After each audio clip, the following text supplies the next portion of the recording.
The massive space station Draconum Prime hung in orbit around the gas giant Pyrrhion like a metal moon. Its crystalline towers stretched for miles, each one filled with the most important dragons in the galaxy. These weren't the mythical creatures from human stories. These were real beings of incredible intelligence and power, rulers of star empire that spanned hundreds of worlds. Marcus Chun pushed his cleaning cart down the polished marble corridor, whistling a tune his grandmother had taught him back on Earth. The melody echoed off the high ceiling, mixing with the distant hum of the station's engines. He'd been working as a custodian on Draconum Prime for 3 years now, ever since the Dragon Empire had opened employment to other species. Most humans took the fancy jobs: diplomats, engineers, traders. Marcus preferred the simple work. It gave him time to think and observe. The dragons barely noticed him. To them, he was just part of the background, like the cleaning robots or the air recyclers. That suited Marcus fine. He learned more about dragon society by being invisible than any ambassador ever would. As he rounded the corner into the royal wing, Marcus heard something unusual: the sound of crying. Not the deep, rumbling sobs of an adult dragon, but the high, distressed chirping of a youngster. The sound came from behind a partially open door marked with symbols he'd learned meant Prince Pyraxis' private chambers. Marcus paused. Dragon culture was strict about privacy and hierarchy. A human custodian had no business investigating royal family problems. But the crying continued, and something in that sound tugged at his heart.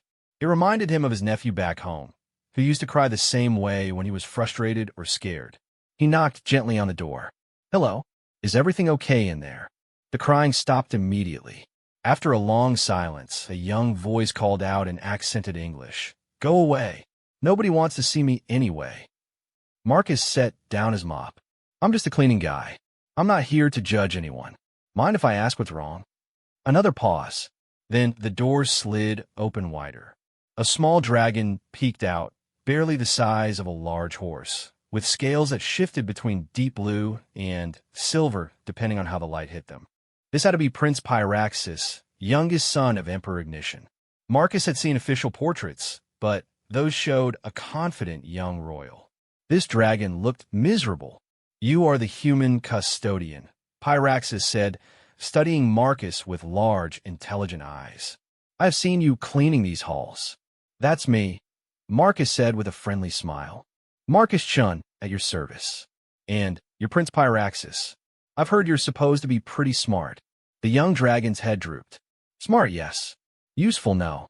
He opened the door fully and returned to his chambers. Marcus hesitated, then followed. The prince's room was enormous, filled with floating holographic displays showing star maps, mathematical equations, and historical documents. Books and data tablets were scattered everywhere. In the center of it all sat Pyraxis on a cushion designed for his dragon form, looking small and lost despite his size. "Rough day?" Marcus asked, beginning to tidy up some of the scattered materials. "Every day is rough," Pyraxis muttered. "Tomorrow is my flame trial. I am supposed to prove I can produce dragon fire worthy of the royal bloodline. But I cannot make flames at all." Marcus stopped cleaning. In dragon society, the ability to breathe fire was everything. It was how they forged metals, powered their technology, and demonstrated their worth. A dragon without flames was like a bird without wings. Can't make flames at all, or can't make the right kind of flames? Marcus asked carefully. Pyraxis looked up, surprised by the distinction. "I can make small flames. Tiny ones. They are weak and barely warm. My father expects me to melt steel like my brothers do. My oldest brother Infernus can cut through a battleship hull with his fire. My sister Imbara can forge perfect crystals with hers. I can barely light a candle." The young prince demonstrated, opening his mouth and producing a small, flickering flame no bigger than what might come from a cigarette lighter. It lasted only a few seconds before sputtering out. Marcus watched thoughtfully. "You know, where I come from, we have a saying. It's not the size of the flame that matters, it's what you do with it." "Easy for you to say," Pyraxis said bitterly. Humans do not need fire to be respected. Dragões do. Without proper flames, I am nothing. Tomorrow, I will disgrace my family name in front of the entire court. Marcus continued organizing the prince's study materials, thinking. He'd spent 3 years watching Dragon Society, and he'd noticed something that even the dragons themselves seemed to have forgotten. Their entire civilization was built around the idea that bigger, hotter flames were always better. But from his human perspective, that seemed limited. "Can I ask you something?" Marcus said, settling into a chair designed for humanoid visitors. "What do you know about fire? Really know about it?"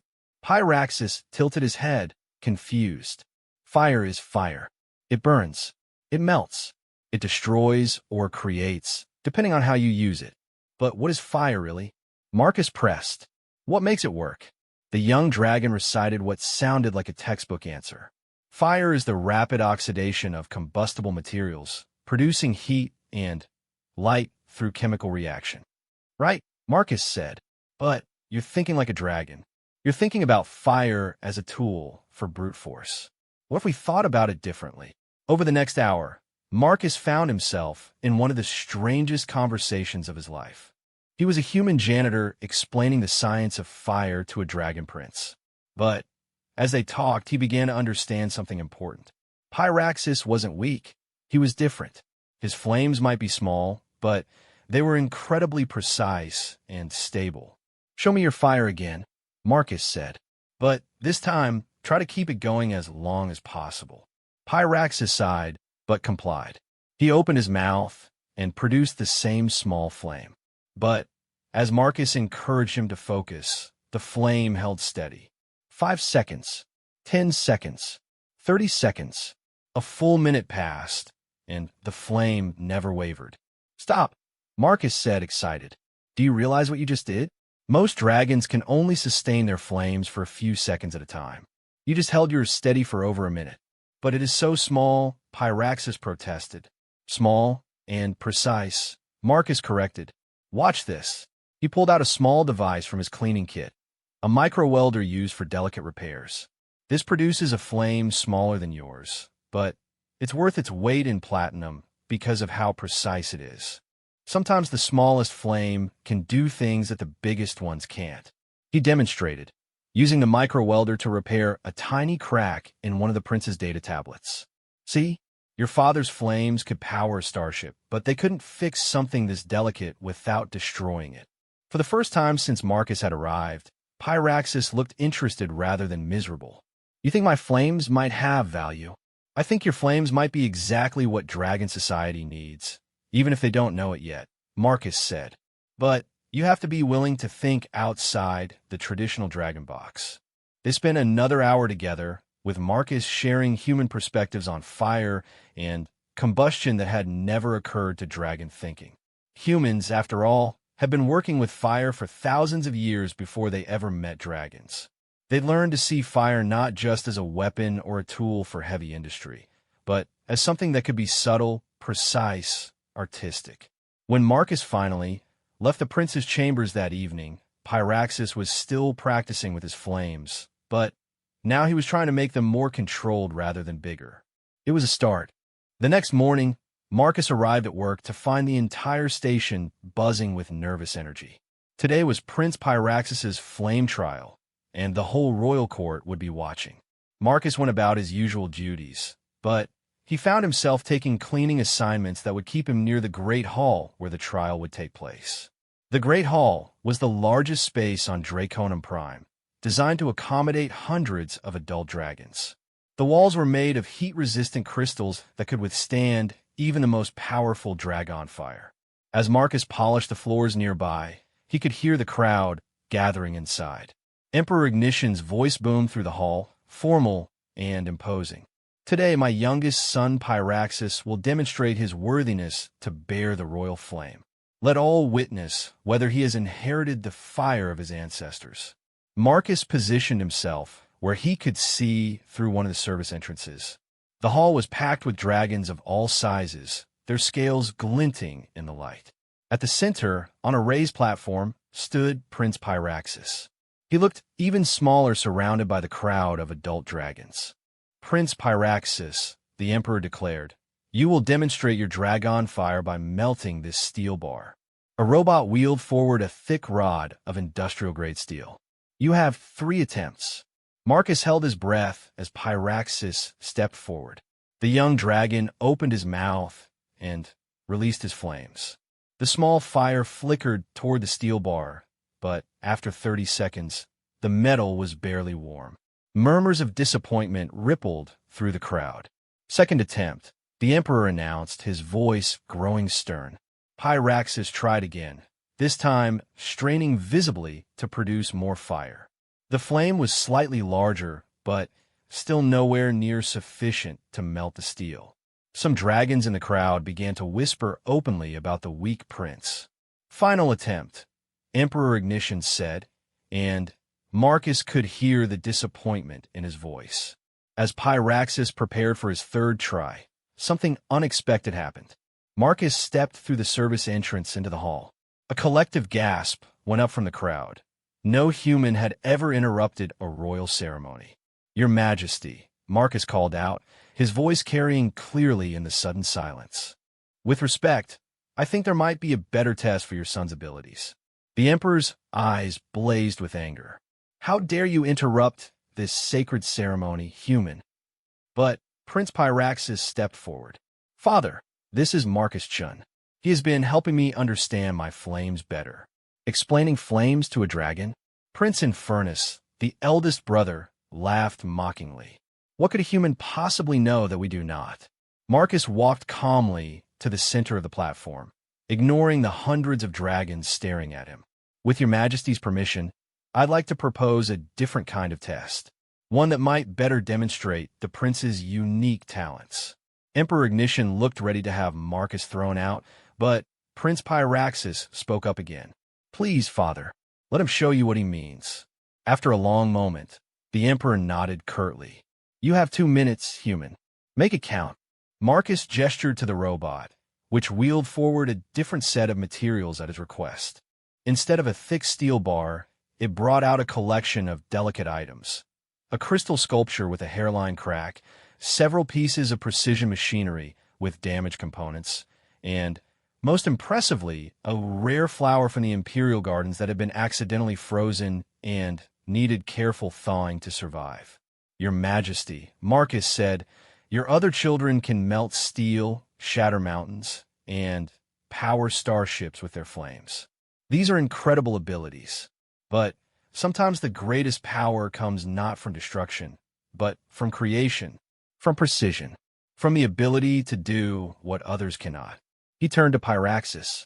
Prince, show them what your flames can really do. With the entire royal court watching, Pyraxis approached the crystal sculpture. His small, precise flame began to work on the crack, gently heating and reshaping the crystal until it was whole again. The crowd watched in amazement as he moved to the machinery, using his controlled fire to weld tiny components back together with perfect accuracy. But the real showstopper was the frozen flower.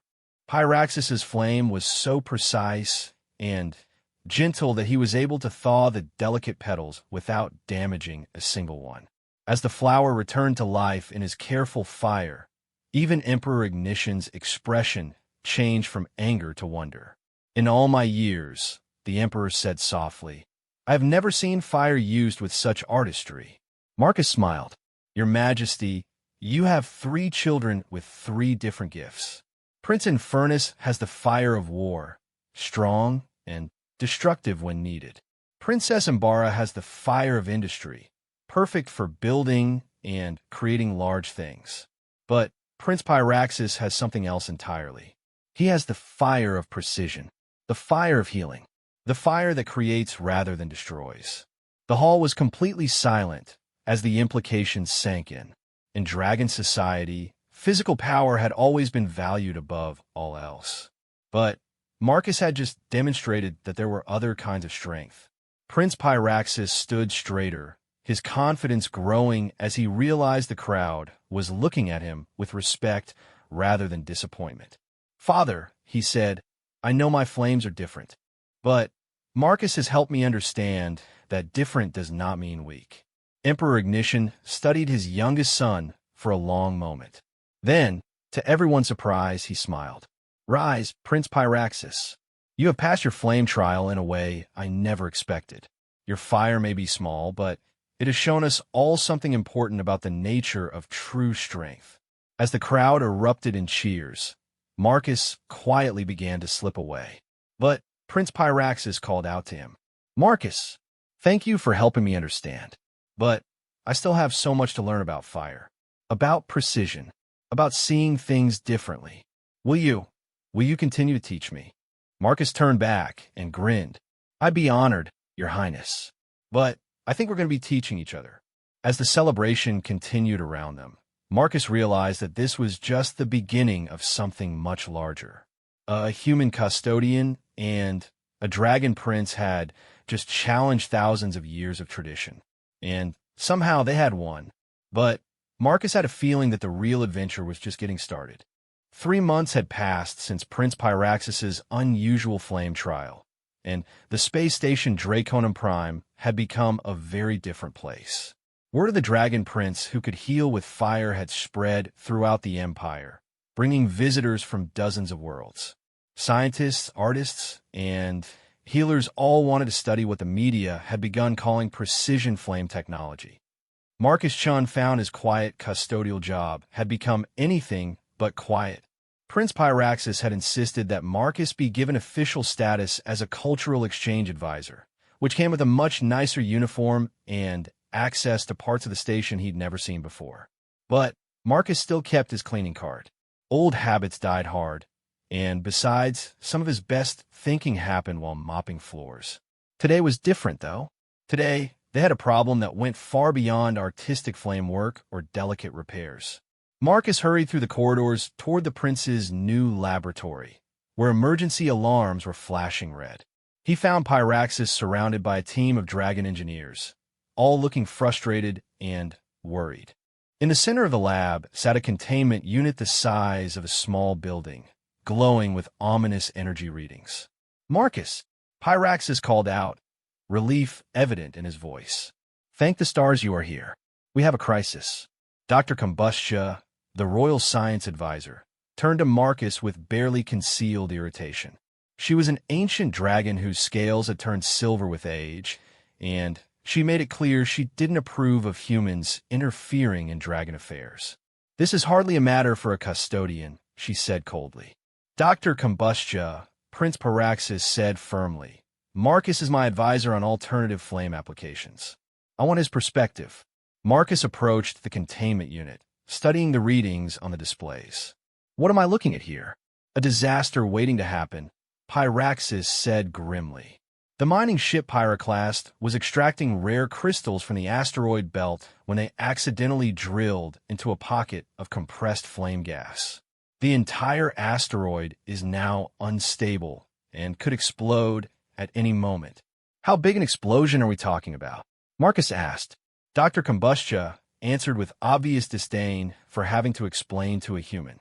"Large enough to destroy the mining ship, all 847 crew members, and send fragments flying toward 3 inhabited moons. We estimate over 2 million casualties if the asteroid explodes." Marcus whistled low. "And the problem is?" "The problem," Prince Pyraxis said, "is that traditional dragon flames cannot solve this. The flame gas is too volatile. Any significant heat application will trigger an immediate explosion. But if we do nothing, the natural pressure buildup will cause the same result in approximately 18 hours. My brothers and sister have already attempted solutions," Pyraxis continued. Infernus tried to use control blasts to vent the gas safely, but even his most precise flames were too powerful. Imbara attempted to forge a containment shell around the pocket, but the heat required for metal forging triggered dangerous pressure spikes. Dr. Combustia crossed her massive arms, "Which is why I have recommended evacuating all personnel and allowing the explosion to occur in controlled circumstances. It is the only logical solution, except for the part where 2 million people die," Marcus said dryly. "Casualties are regrettable, but acceptable when weighed against the alternative of losing entire fleet attempting an impossible rescue, Dr. Combustia replied. Marcus walked around the containment unit, studying the problem from different angles. Inside the transparent container was a scale model of the asteroid, complete with sensor readings showing the location and density of the trapped flame gas. The gas itself appeared as a shimmering, dangerous cloud deep within the asteroid's core. Pyraxis, Marcus said thoughtfully, show me your current flame control. What's the smallest, coolest flame you can produce now? The prince complied, generating a tiny flame that was barely visible. It flickered at the tip of his snout like a candle in a gentle breeze. This is about as small as I can manage while maintaining stability. And how long can you hold it? I have been practicing. I can maintain this size flame for approximately 3 hours now without strain. Dr. Combustia snorted dismissively. Even that pathetic flame produces too much heat for this situation. The gas will explode if exposed to any temperature above 200 degrees. The flame, small as it is, burns at nearly 800 degrees. Marcus nodded slowly, then asked a question that surprised everyone. What if we're thinking about this wrong? What if the solution isn't about the flame itself, but about what fire can do? I do not understand, Pyraxis said. Marcus turned to the team of dragon engineers. Fire doesn't just produce heat. It also consumes oxygen, right? And it can create air currents, pressure differentials, chemical changes. What if Prince Pyraxis's precision isn't about the temperature of his flame, but about his ability to control combustion reactions? Dr. Combustia's eyes narrowed. Explain. Well, Marcus said, warming to his idea, the flame gas is dangerous because it's compressed and has nowhere to go. But what if we could give it somewhere to go? What if we could create a controlled chemical reaction that would neutralize the gas instead of igniting it? He turned to Pyraxis. You've been practicing precision flame work for months now. Can you control not just the size and temperature of your fire, but also what it burns? Pyraxis considered this. I think so. I have been experimenting with selective combustion. I can make my flame burn certain materials while leaving others untouched. It is very difficult, but possible. Impossible, Dr. Combustia declared. Flame gas cannot be neutralized. It can only be contained or allowed to explode. Maybe dragon flame gas can't be neutralized by traditional methods, Marcus said. But humans have been dealing with volatile gases for centuries. We've learned ways to break them down chemically, to convert dangerous compounds into safer ones. The trick is doing it gradually, with precise control. He began sketching on a data tablet, showing his idea. What if Pyraxis could produce a flame that doesn't burn the gas directly, but instead burns specific catalyst compounds that would break down the gas molecules? Like a controlled demolition instead of an explosion. The room fell silent as the dragons considered this possibility. It was Dr. Combustia who spoke first, her voice grudging but interested. The theory is not entirely impossible, but it would require flame control beyond anything any dragon has ever achieved. The catalytic combustion would have to be maintained at exactly the right rate. Too fast, and you trigger an explosion. Too slow, and the pressure continues to build. How long would this process take? Prince Pyraxis asked. Marcus consulted the sensor readings. Based on the volume of gas and the reaction rates, probably about 6 hours of continuous, perfectly controlled flame application. 6 hours? Dr. Combustia laughed harshly. No dragon can maintain precise flame control for 6 hours. The concentration required would be superhuman. Good thing Pyraxis isn't just any dragon, Marcus said with a smile. He spent months training for exactly this kind of precision work. And besides, he won't be doing it alone. What do you mean? Pyraxis asked. Marcus's smile grew wider. I'm going to do this together. You'll handle the flame control, and I'll handle everything else. Monitoring the reactions, adjusting the catalyst mix, keeping track of pressure readings, making sure you stay focused. Humans are pretty good at that kind of support work. Dr. Combustia looked skeptical. Even if this wild theory works, Attempting it would require someone to be physically present on the asteroid during the procedure. The communication delays from this distance would make real-time adjustments impossible. Then, we'll go to the asteroid, Marcus said simply. We? Prince Pyraxis's eyes widened. We, Marcus confirmed. Partners, right? You provide the precision flame work, I provide the scientific support. Together, we might just be able to pull this off.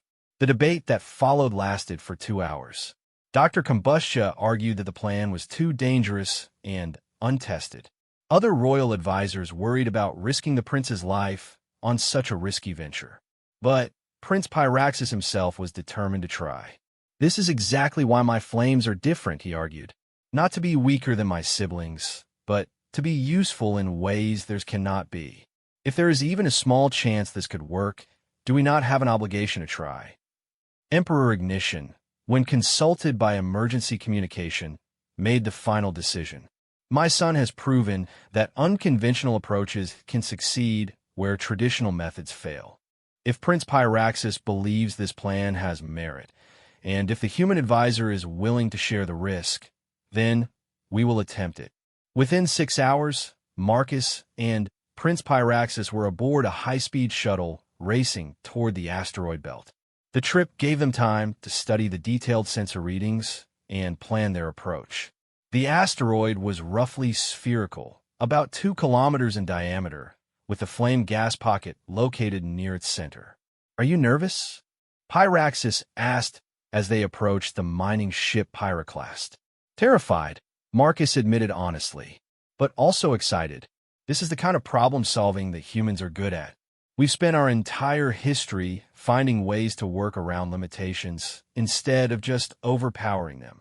The mining ship was a massive vessel designed to break apart asteroids and extract valuable materials. Captain Ferris, a grizzled dragon with scars across his snout, met them at the airlock. Your Highness, he said, bowing deeply to Pyraxis. I have to say, most of my crew thinks you're both completely insane for attempting this. But we're grateful anyone is willing to try. How are your people holding up? Marcus asked. Scared but disciplined, Captain Ferris replied. We've had 17 hours to think about what happens if that gas pocket explodes. My crew is ready to help however they can. They transferred to a smaller shuttle for the final approach to the asteroid.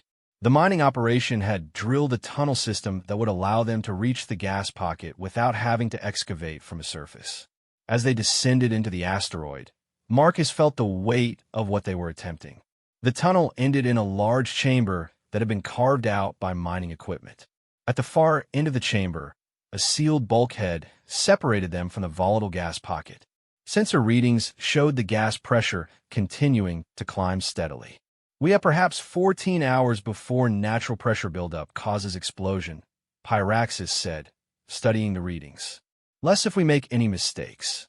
Marcus began setting up the equipment they'd brought, sensors to monitor the chemical reactions, computers to track gas composition changes, and, most importantly, the catalyst injection system that would allow them to introduce the compounds Pyraxis's flame would burn to neutralize the gas. Remember, Marcus said as they made final preparations, we're not trying to burn the gas directly. Your flame will burn the catalyst compounds, which will break down the gas molecules into simpler, safer components. Think of it like controlled digestion instead of explosion.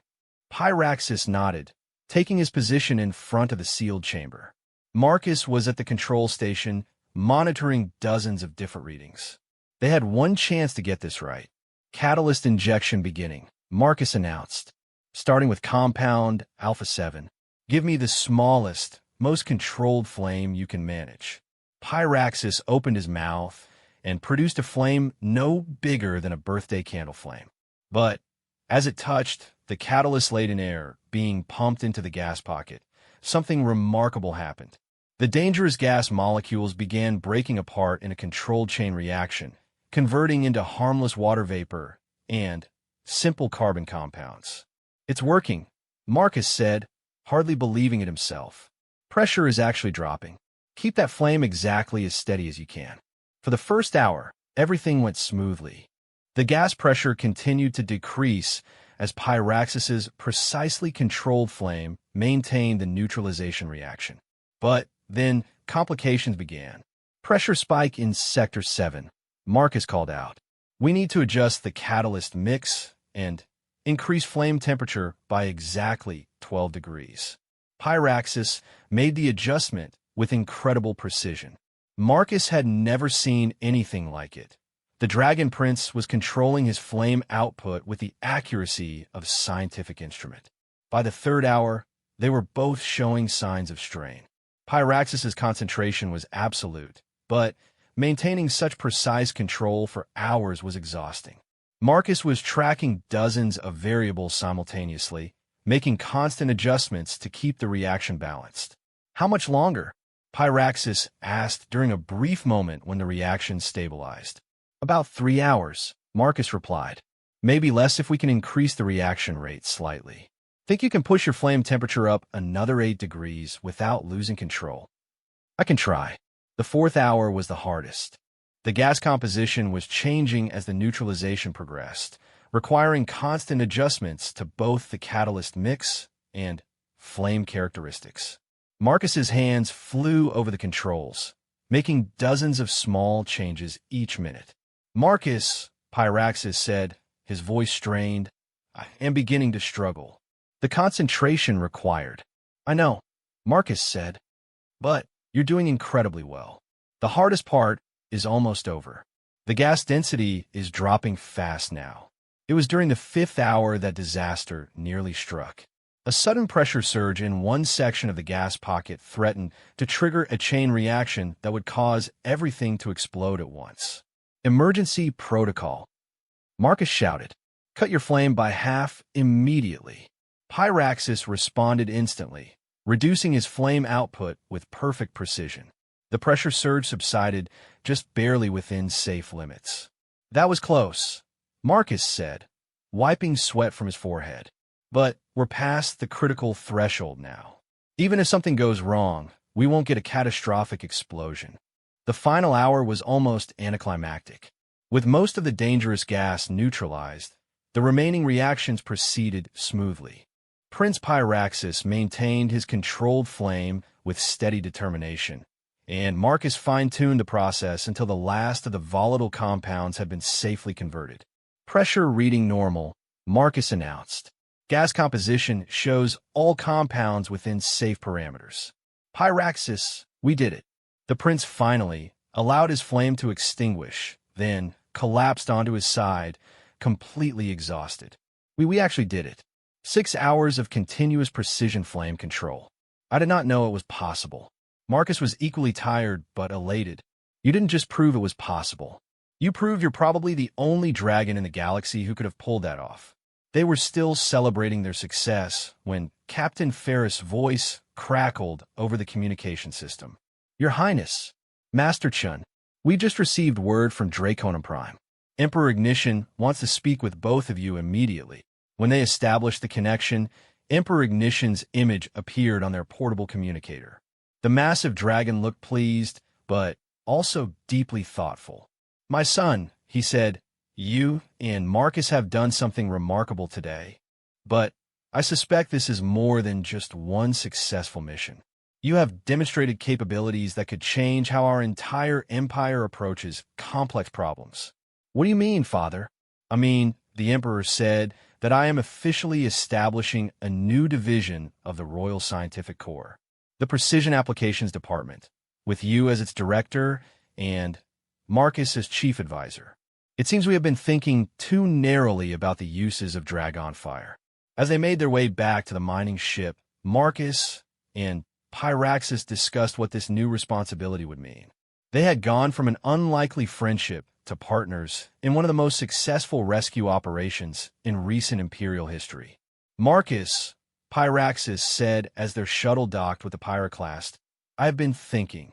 We have proven that precision and control can accomplish what raw power cannot. But there are many other problems in the galaxy that might benefit from unconventional approaches, such as the plague affecting the crystal farmers on Luminous 3. Traditional medicine has failed, but perhaps precision flame therapy could target the disease without harming the patients. Or the collapsed quantum tunnel near the Spiral Nebula. Engineers say it cannot be repaired, but perhaps it simply requires a more delicate touch. Marcus grinned. Sounds like we're going to be busy. As they celebrated with the crew of the Pyroclast, both Marcus and Pyraxis realized that their partnership had evolved into something much larger. They weren't just friends anymore, or even just successful problem solvers. They had become pioneers of an entirely new approach to science and exploration. And the galaxy, as they were about to discover, was full of problems that needed exactly their kind of solution. 1 year after the asteroid crisis, the Precision Applications Department had become the most requested scientific division in the Dragon Empire. Prince Pyraxis and Marcus Chun had solved problems on 17 different worlds, from repairing ancient artifacts to developing new medical treatments. Their success had brought them fame throughout the galaxy, but it had also brought them something neither expected, a mystery that would challenge everything they thought they knew about fire itself. Marcus stood in the observation deck of their new research ship, the Careful Flame, watching the strange world of Umbral Prime grow larger on the viewscreen. The planet appeared completely black from space, as if it absorbed all light that touched it. No sun had shone on its surface for over 1,000 years. The sensor readings are completely contradictory, Prince Pyraxis said, joining Marcus at the viewscreen. The dragon had grown noticeably in the past year, both in size and confidence. His scales now shifted between deep blue and brilliant silver, and his voice carried the authority of someone who had saved lives across the galaxy. How so? Marcus asked, studying the data streaming across his tablet. The planet shows no thermal signatures, no electromagnetic emissions, no signs of energy production whatsoever, Pyraxis explained. Yet our long-range scans detected a distress beacon from the surface yesterday. A beacon that would require significant power to transmit across interstellar space. And the local authorities have no idea what's down there. The Galactic Council classified Umbral Prime as a dead world centuries ago. No one has attempted to land there in over 300 years. The planet was abandoned after its sun went dark. Marcus frowned at the readings. But how does a sun just go dark? Stars don't work that way. That is precisely what we are here to investigate, came a new voice. Dr. Combustia entered the observation deck, her ancient silver scales gleaming under the ship's lights. The elderly dragon scientist had become an unlikely ally over the past year, though she still grumbled about unconventional methods whenever she thought no one was listening. Dr. Combustia, Marcus said with a smile. I thought you were staying on Draconum Prime for this mission. I changed my mind when I read the detailed mission briefing, she replied. A planet with no heat signatures but active technology? A star that simply stopped burning? This contradicts several fundamental laws of physics. I could not resist the puzzle. As their ship entered Umbral Prime's atmosphere, the mystery only deepened. The planet's surface was covered in what appeared to be a thriving civilization, cities, roads, agricultural areas, but everything was completely dark and cold. No lights, no heat, no signs of life. Landing site coordinates locked in, announced Captain Scales, their pilot, setting down near the source of the distress signal. The landing site was a plaza in the center of what had once been a magnificent city. Towering spires stretched up into the black sky, their architecture unlike anything in current galactic civilization. Everything was made of dark crystal that seemed to absorb light rather than reflect it. Environmental readings show breathable atmosphere, but temperatures well below freezing, Dr. Combustia reported as they prepared to disembark. You will need thermal suits. Marcus and Pyraxis made their way down the ship's ramp, their breath visible in the frigid air. The city around them was eerily silent, but Marcus had the distinct feeling they were being watched. The distress beacon is coming from that direction, Pyraxis said, pointing toward the largest spire with one clawed hand. Approximately half a kilometer. As they walked through the dark streets, Marcus noticed something odd about the architecture. These buildings, they're designed to channel airflow in very specific ways.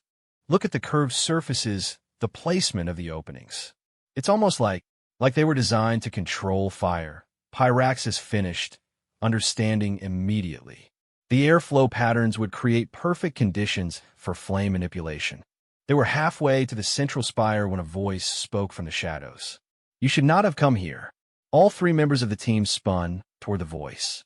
A figure emerged from between two buildings, humanoid in shape, but clearly not human. Their skin appeared to be made of the same dark crystal as the city, and their eyes glowed with a faint inner light. "Who are you?" Dr. Combustia demanded, her natural dragon suspicion coming to the fore. "I am Keeper Obsidian," the figure replied. "Last guardian of the Flame Eternals. I sent the distress signal, but I did not expect dragons to respond." "Flame Eternals?" Marcus stepped forward, his scientific curiosity overriding his caution. "You're saying this world had inhabitants?" Keeper Obsidian studied them for a long moment. We still have inhabitants, human. We simply no longer have flame." "That's impossible," Dr. Combustia scoffed. "These readings show no life signs, no heat signatures, no energy production.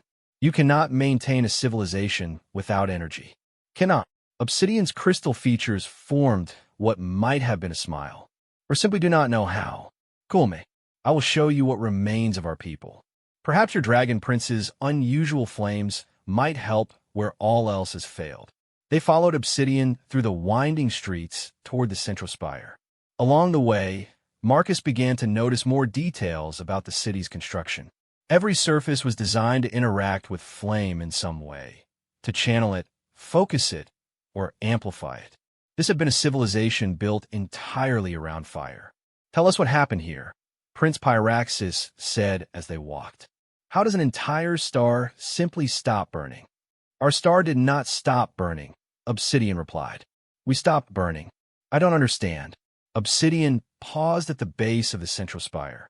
"My people, the Flame Eternals, were born from fire itself millions of years ago. We do not merely use flames. We are flames. Our life force, our consciousness, our very existence is tied to combustion." Marcus felt pieces of a puzzle clicking together in his mind. "And you used your star as a source of flame?" "More than that. We merged our consciousness with the star itself. For millions of years, we existed as beings of pure flame, drawing life from the nuclear fires at our sun's core. We could create and destroy on a scale you cannot imagine. But something went wrong," Dr. Combustia observed. "We became too ambitious," Obsidian said sadly. "We attempted to merge not just with our own star, but with other stars throughout the galaxy.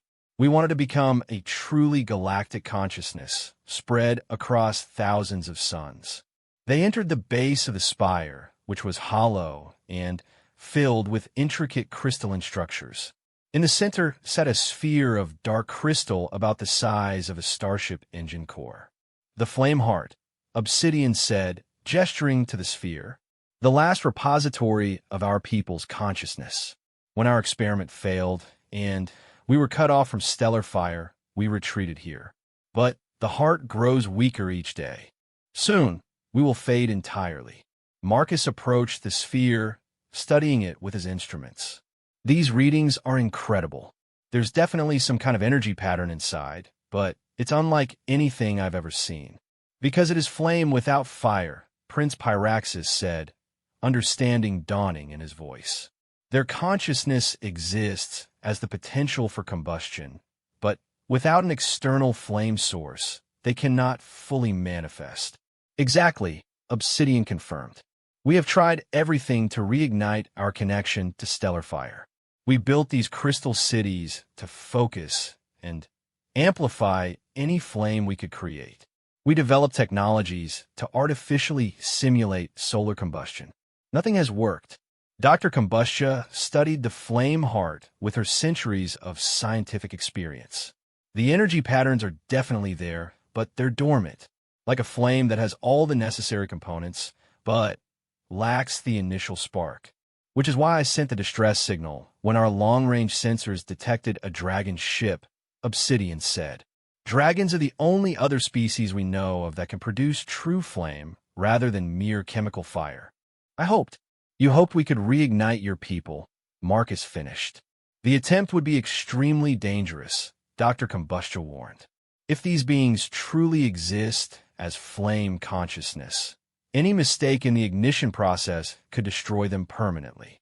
Marcus looked between the flame heart and Prince Pyraxis, an idea forming. What if we're thinking about this wrong again? What if the problem isn't that they need more power, but that they need more precision? Explain, Pyraxis said. Well, they said they tried to merge with multiple stars at once and lost control. Maybe what they need isn't a massive flame to restart their consciousness, but a very specific, very controlled flame that can help them rebuild their connection gradually. Obsidian's crystal eyes widened.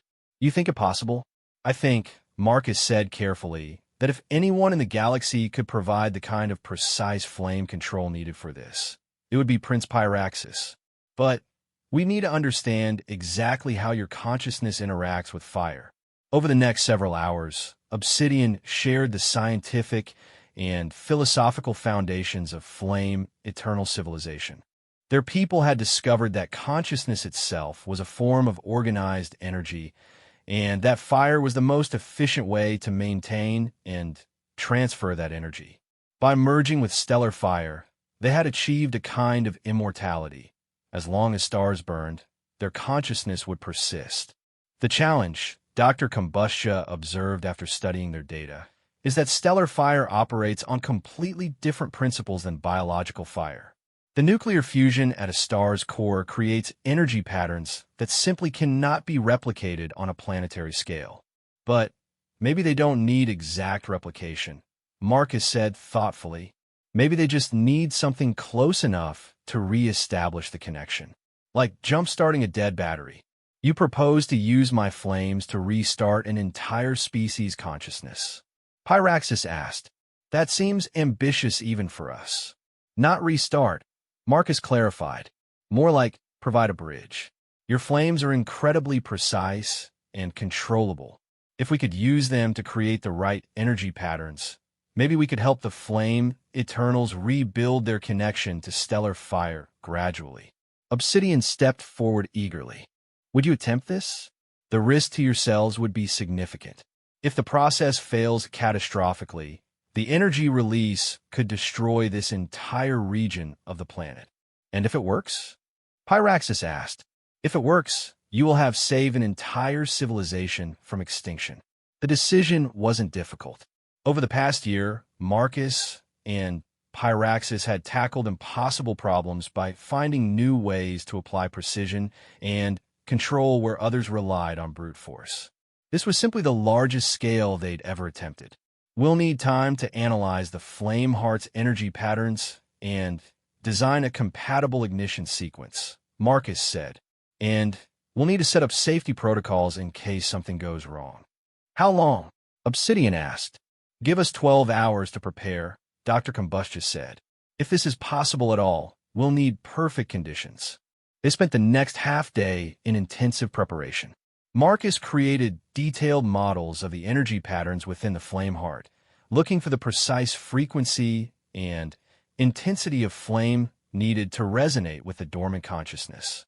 Dr. Combustia calculated safety margins and emergency procedures. Prince Pyraxis practiced flame control exercises, preparing to maintain perfect precision under enormous pressure. The window for success is extremely narrow, Marcus explained as they made final preparations. The flame needs to be at exactly 1,247 degrees, with a specific oscillation pattern that matches the consciousness energy frequency. Too hot, and we destroy the patterns we're trying to restore. Too cool, and nothing happens. And I must maintain these precise conditions for how long? Pyraxis asked. Unknown, Dr. Combustia admitted. It could be minutes or hours. We'll have to monitor the heart's responses and adjust accordingly. As evening fell over the dark city, they began the attempt. Prince Pyraxis positioned himself before the flame heart while Marcus monitored dozens of sensors and Dr. Combustia tracked the overall energy balance. Obsidian stood nearby, watching with desperate hope. Beginning ignition sequence, Marcus announced. Pyraxis, start with the smallest possible flame at base temperature. A tiny flame appeared at the tip of Pyraxis's snout. As it began to interact with the flame heart, the dark crystal sphere responded immediately. Patterns of light began to swirl within it, faint but definitely present. Consciousness patterns are activating, Dr. Combustia reported, increasing flame temperature by 50 degrees. For the first hour, progress was slow but steady. As Pyraxis carefully increased the intensity and complexity of his flame, more patterns of light appeared within the heart. Marcus could see that dormant pathways were beginning to reactivate. We're definitely reaching them, he said excitedly. The consciousness patterns are becoming more organized. But then complications began. As more of the flame, eternal consciousness awakened, it began drawing more energy from Pyraxis's flame. The Dragon Prince had to work harder and harder to maintain the precise conditions needed. Energy drain increasing exponentially, Dr. Combustia warned. Prince Pyraxis, you are approaching your safe limits. I can't continue, Pyraxis said through gritted teeth.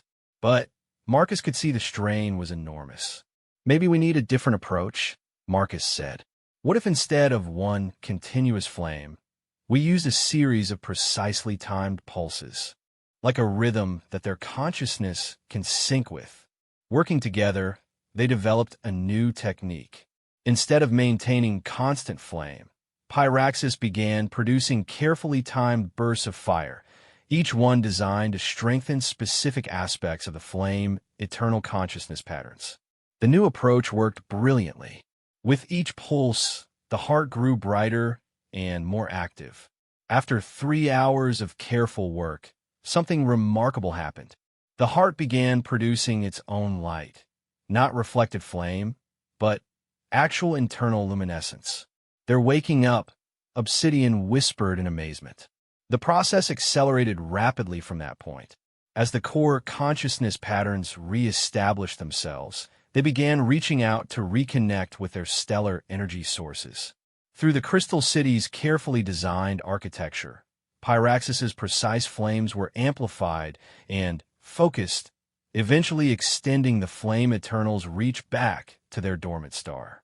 The moment of success was unmistakable. High above the planet, the dark star suddenly flared back to life. Light that hadn't shone for 1,000 years began streaming down to the planet's surface.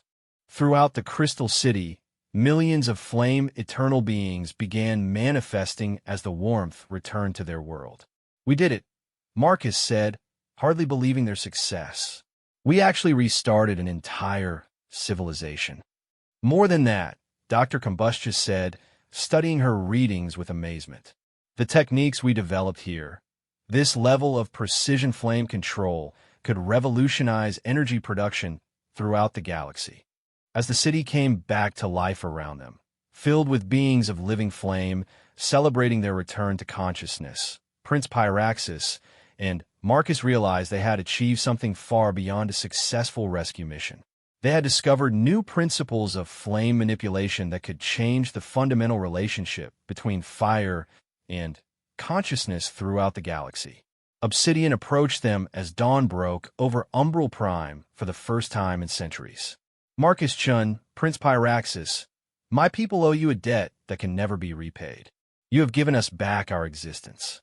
Just glad we could help, Marcus said with characteristic modesty. But this is not the end, Obsidian continued.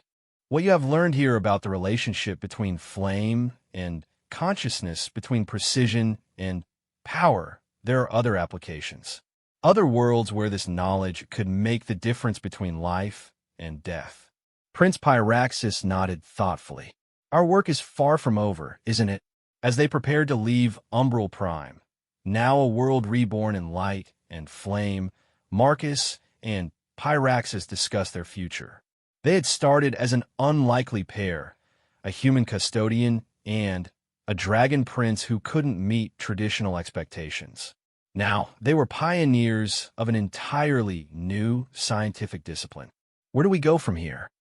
Pyraxis asked as their ship lifted off from the Crystal City. Marcus smiled, watching the reborn world shrink behind them. Wherever the galaxy needs us, I suppose. Wherever there are problems that can't be solved by force, but might be solved by thinking differently. The universe is vast, Dr. Combusture observed. I suspect we will find no shortage of impossible problems requiring unconventional solutions. As the careful flame jumped to hyperspace, beginning their journey back to Draconum Prime, Marcus reflected on how far they had all come. A year ago, he had been a custodian who just wanted to keep his head down and do his job quietly. Now he was helping to reshape the galaxy's understanding of fire, consciousness, and the power of precision over brute force. You know, he said to Prince Pyraxis, I think we're just getting started. The Dragon Prince's eyes gleamed with anticipation. I certainly hope so. The galaxy is full of mysteries waiting to be solved. And somewhere in the vast expanse of space, new distress signals were already beginning to reach them. Problems that would require exactly their unique combination of precision, creativity, and the willingness to think beyond conventional solutions. The Custodian and the Dragon Prince had become something the galaxy had never seen before. Problem solvers who understood that sometimes the smallest flame could accomplish what the largest fire could not.